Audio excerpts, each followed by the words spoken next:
স্বামীর যত্ন নিয়েন, স্বামীর জন্য সেজে গুজে থাকিয়েন না, ওকে বাধ্য করিয়েন না নতুন জামা কাপড় কিনে দিতে। আপনার যতটুকু জামা কাপড় আছে ওখান থেকে সবচেয়ে ভালো জামাটা রান্না বান্না শেষে জোহরের নামাজ পড়ে সবচেয়ে ভালো জামাটা পরিয়েন। আপনার বাসায় যে অমুক তেল লাগবে তমুক তেল লাগবে চুলে দেওয়ার জন্য ওকে বাধ্য করিয়েন না। যেই তেল আছে, চুলে যদি তেল দেওয়ার অভ্যাস থাকে ওখান থেকে একটু তেল নিয়ে মাথা আছড়াই নিয়েন।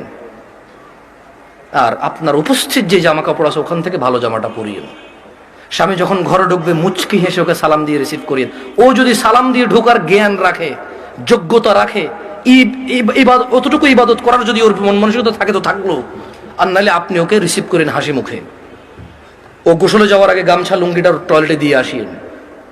গোসল থেকে বের হওয়ার সময় গামছা অথবা তোয়াল্লা প্রয়োজন হলে দিয়েন। এরপর জিজ্ঞেস করিয়েন ভাত কি খাবে এখন নাকি একটু পরে। যদি বলে যে পরে খাবে, কিছুক্ষণ পর আবার জিজ্ঞেস করেন ভাত খাবে কিনা।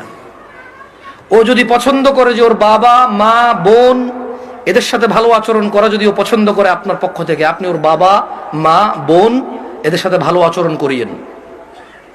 ওরা যতই কটু কথা বলুক, আপনি ওর বাবা মা বোনের বিরুদ্ধে ওর কাছে বিচার দিয়েন না।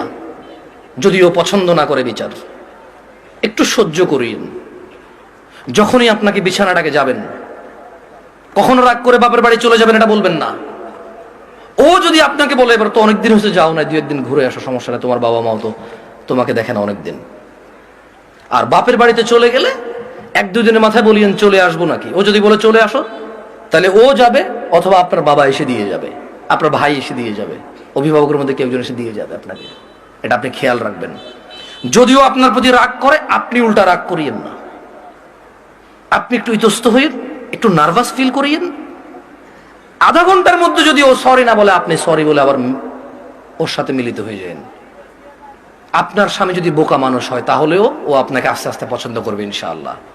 আর যেই স্বামী ভালো, সেই স্বামী সবসময় চিন্তা করে আমার বউটা যদি একটু কটু কথাও বলে, ও যদি একটু কর্কশ হয়, ও কোনো পুরুষের সাথে কথা বলে না, চরিত্র নষ্ট করে না, এমন মহিলা রেখে দেওয়া যায়, ওকে পোষা উচিত, যত্ন করা উচিত। এটা হচ্ছে বুদ্ধিমান স্বামী।